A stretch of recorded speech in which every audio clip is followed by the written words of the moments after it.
Mr. Speaker, today I'll be providing some context for the bill and rationale for supporting it. I will also be explaining why I feel this bill is so important, both professionally and personally. Obviously, I hope to make the case for supporting this new measure as it relates to our democracy and our responsibilities as legislatures.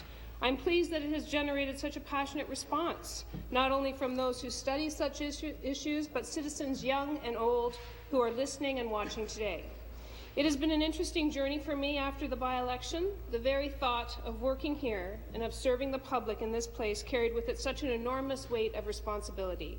I, like many of you, entered this building with a sense of awe, out of respect for our history as a province, and quite honestly for those of all party stripes who have served before me. And I certainly carried with me the hope of making a difference, and I still do. Indeed, the people of Kitchener-Waterloo sent me here with a very clear mandate. Get to work for us, get results for us, jobs, health, education, healthcare, plus a renewed focus on social and economic justice. I believe that we are in a critical place in the history of this province. So why prorogation and why now? Almost 3 years ago, in March of 2010, the late Jack Layton, then Member of Parliament for Toronto Danforth, said these words in the House of Commons. We must clearly re-establish the basic principles of our democratic system. The principle of ministerial accountability is critical.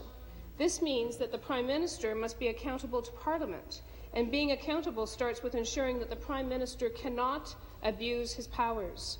First and foremost, the power to lock the doors of Parliament and halt the work of those who are elected by the people to represent them and to speak for them.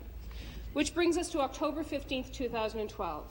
The government House Leader has claimed prorogation happened because this chamber had become poisonous. Now, I'm not sure that that's a word anyone should use to describe democracy, no matter how difficult the process becomes. What is true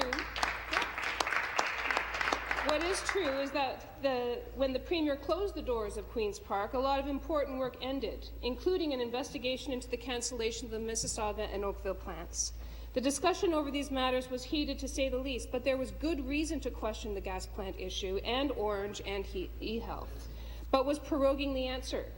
I would suggest that running away from the hard questions around the gas plant scandal instead of navigating through what is a growing mess that needs to be cleaned up is simply not acceptable.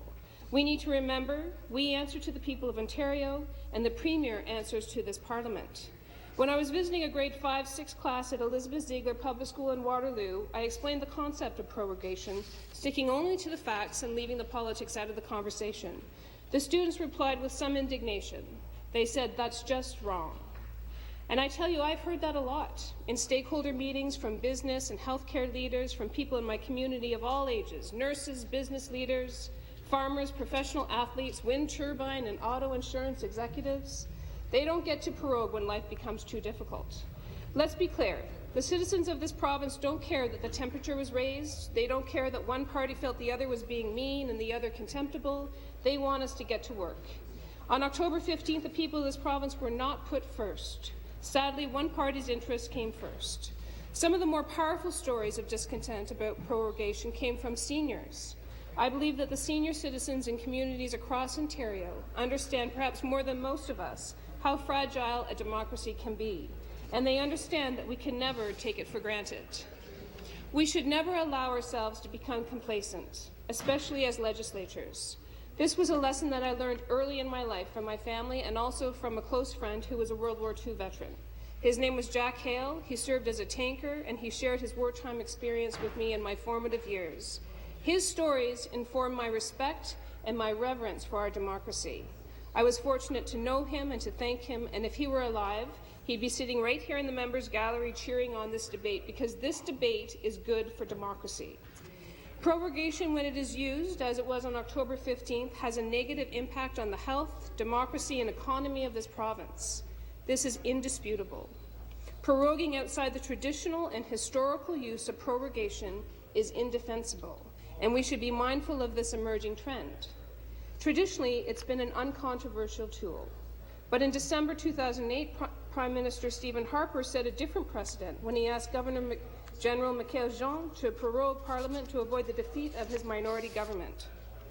This manoeuvre was repeated a year later in December 2009. Despite the outrage of the public at that time, despite the objections of the federal opposition parties, both Liberal and New Democrat, we have seen the abuse of prorogation become a worrying trend.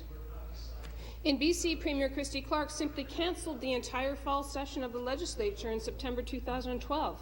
Newfoundland and Labrador followed a year earlier.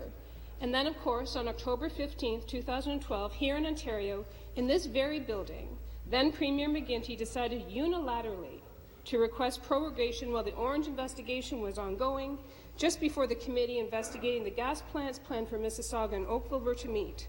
That was the time to kick MPPs out of Queen's Park, while the Liberal Party looked after its own interests and selected a new leader. It was not right when Prime Minister Harper used prorogation to avoid accountability, and it was not right when then Premier McGuinty used it. Prorogation was never meant to be a tool of avoidance. So let's be clear. Ontario can raise the bar on accountability. We can signal to the people of this province that we take the business of this place seriously. This bill is an opportunity for redemption. We need to put an end to the abuse of what was intended to be a tool that would help this country's legislatures function more efficiently. Going back to Jack Layton's motion from 2010, which was designed to start a dialogue on putting limits on the ability of the Prime Minister to unilaterally and indefinitely prorogue, received support from a noted constitutional expert, Peter Russell. Mr. Russell said, part of Jack Layton's legacy is the motion he placed before the House of Commons in March 2010 requiring that a prime ministerial request to prorogue Parliament for more than a week have the support of a majority of the House of Commons. It strikes me that the Layton motion is a good model for Ontario. I think it is worth taking that advice seriously. So let's be clear about what the amendment to the Legislative Act will be and what it can accomplish.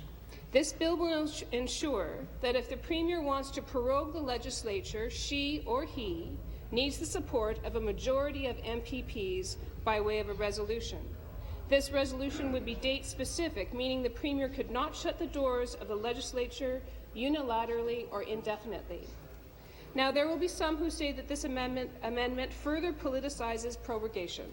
For me, this statement is a clear reminder of how powerful language can be.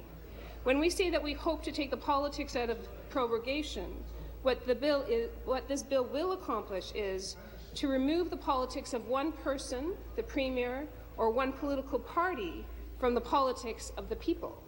Partisan politics should not trump the needs of the citizens we are elected to serve. There will also be some in this House who point out that we only lost 18 days. Well, I'm here to tell you that you can't measure democracy in days. And it is an insult to suggest that 128 pieces of legislation dying on the order paper are inconsequential. We should also note that there is a cost to reintroduce all of the work, and the taxpayers of this province will continue to pay this price. Today, we have an opportunity to recalibrate and to reset a new level of trust and accountability. We collectively have that power in this House through the vehicle of this bill. We, as legislators, should be part of the decision to prorogue. Indeed, all of us fell victim to the decision to prorogue this Parliament on October 15th, as did the citizens of Ontario. We can do better. People expect us to do better, and I would urge my colleagues from both parties to support sending this bill to committee. Thank you very much. Thank you. Further debate?